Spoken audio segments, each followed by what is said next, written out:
Hello and welcome to another Player 2 unboxing. I'm your host Paul James, and today I'm cracking into The Legend of Zelda Breath of the Wild for the Nintendo Switch. I picked up mine today. This is the limited edition. Unfortunately, it's not the master edition that was released in most other regions around the world. This particular version does not include the carrying case for the Nintendo Switch itself, which was really disappointing. I picked up my own afterwards, but it is not the same as the really impressive looking one that came with the game. Unfortunately, us Australians got screwed on that one. But we'll crack into the contents of this regardless, because they did throw us one little bone in exchange for screwing us over with the carry case. So let's crack into this limited edition for starters anyway. And the first thing we'll find once we get in there is, firstly, actually before we get in there, some impressive art. That's an iconic shot that's been circulating anyway around the globe. It shows us the game is in there, the Master Sword of Resurrection figure, soundtrack CD, a map, and a coin. Let's get into those goodies themselves. And the first thing I'm greeted with once I get in is actually the map. So let's have a little bit of a look at that. To be fair, I'm noticing immediately there's more things kind of fixed down about this than there were for the console itself. But this doesn't quite feel like paper. It feels kind of plasticky-ish, kind of. The map doesn't give too much away though. We know that Legend of Zelda Breath of the Wild has an enormous map. And look, they're not detailing too much for you here at all. You can, it talks about Central Hyrule there, but it just keeps going and going and going with a little compass bearing to show us that we're heading north. This is not going to be a small game, not by any stretch. So if you're picking up the game, whether it's on Wii U or whether it's on Switch, buckle in, because I think you'll be playing this one for 70, 80 plus hours. So there's the map. The next thing I'm seeing, this is easier if this comes out. The next thing I see is the aforementioned coin, which they say has a Sheikah eye on one side with, a Z for the Legend of Zelda on the other. I don't know if I can actually get into this, but it's not something I'll mess around with too much right now. But again, you can see that it's got the Legend of Zelda, or the Z, with the Master Sword piercing it on one side, as well as what they're calling the Sheikah eye on the other. So there's that. The soundtrack nearly fell out as we were coming through. It's just a sound selection. It has, it's not a small selection though. There's 24 different tracks contained on disc. I know not many of us have CD players these days. I've thankfully still got one in my car, but maybe I'll listen to it there, and then I'll have to try and find a way to transfer it onto my PC so I can actually listen to that thing digitally, which is how the rest of the population do it these days. So you've got the main theme, you've got sounds of the Hyrule field, presumably, some of the shrines, battles, Goron City, Zora's Domain, Gerudo Town, and a few others. So I'm not going to pick too much through that any further, just in case they spoil something there.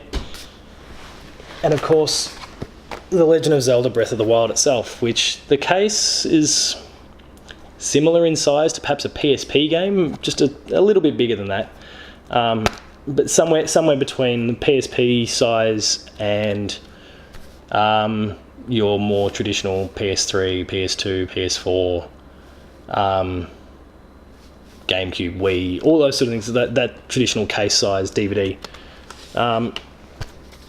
Inside it, we've got a poster, which I don't know whether it was exclusive to this edition or whether that's packed in with every different version of the game. So feel free to give us a yell and let us know whether you got it, depending on the different edition you got. We've got one piece of art on one side and that same one that we saw before on the other. Very attractive looking poster, sorry. Don't know which side I'll use in the background of some of our coming podcasts. And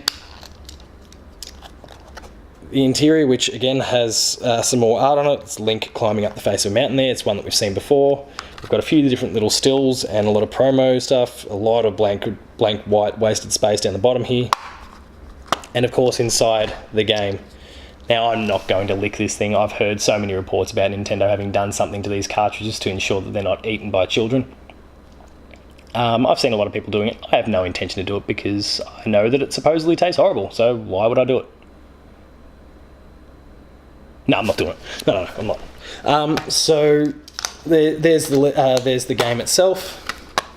But I guess the main reason why people buy this particular edition versus just going and picking up the game itself is for what is housed in this box. The Legend of Zelda, the Breath of the Wild. This is the Master Sword of Resurrection. So there's some tape that's stopping me from getting inside there. I've got some keys. They're in. But of course, they're not done, just like my unboxing of Horizon the other day. Once you crack in, there is of course some foam left behind. Nothing else left inside the box though. I'll need those keys again.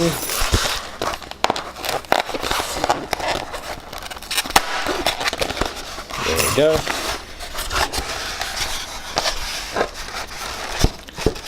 First thought, and I know it's still covered in plastic at the moment, but it's very simple. I'm not going to say that it looks bad, not by any stretch, but it's very simple in its design. Actually, the sword kind of doesn't seem fixed all that well. So on the bottom, you've just got the Legend of Zelda Breath of the Wild statue, Nintendo, solid, made in China, as most things are these days.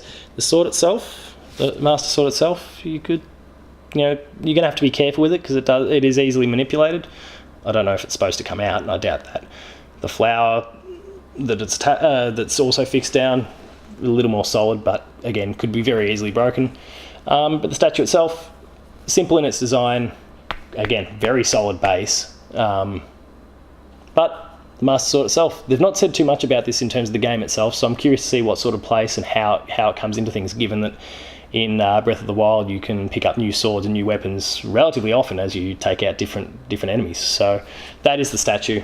And we'll wrap things up, and these are not part of the collector's edition itself, but we'll wrap things up with the amiibo, which also launched day and date with the game. So there's 5 different amiibo that came with it. The first one that I'm opening now is what they're just calling Link, but to differentiate between this one is Archer Link.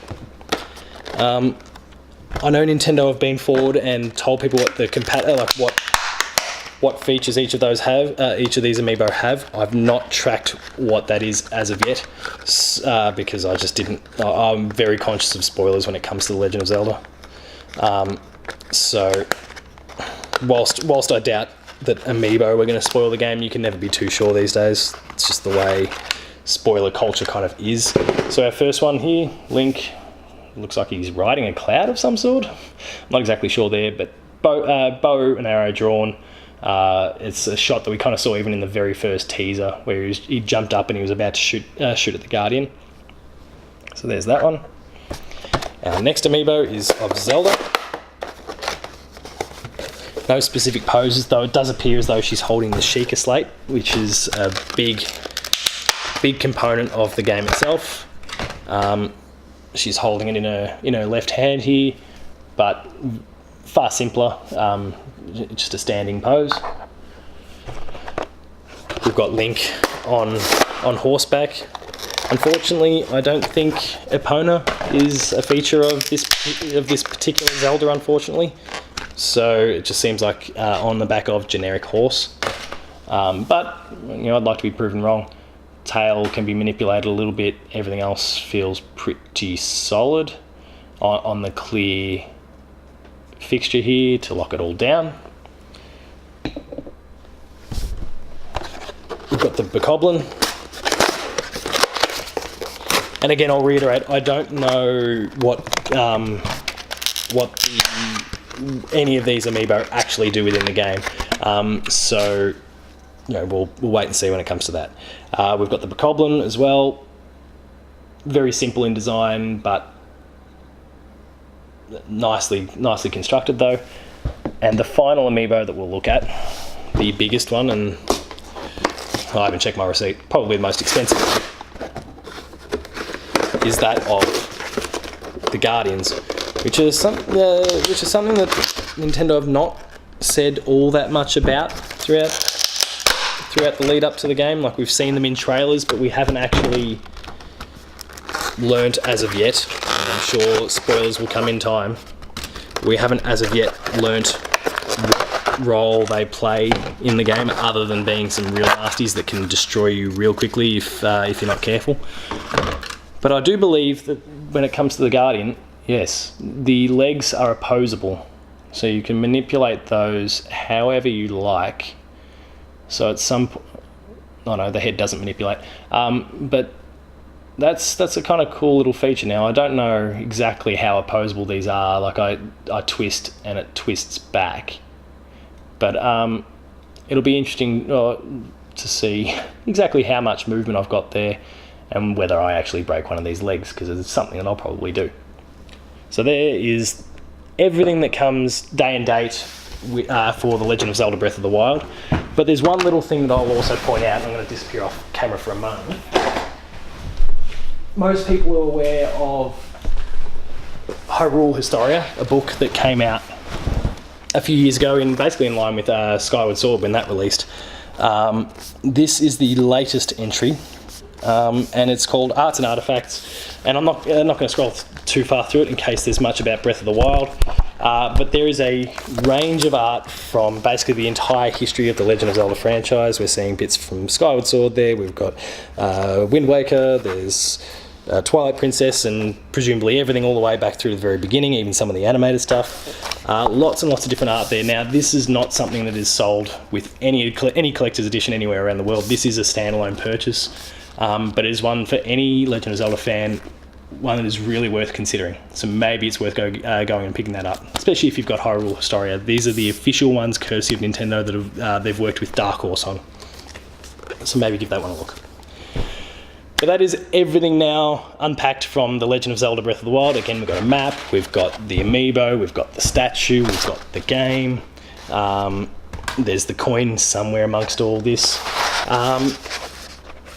Let us know what you think of The Legend of Zelda Breath of the Wild if you've had a chance to play it, regardless of whether it's on Wii U or Nintendo Switch. We'd be really keen to hear your thoughts.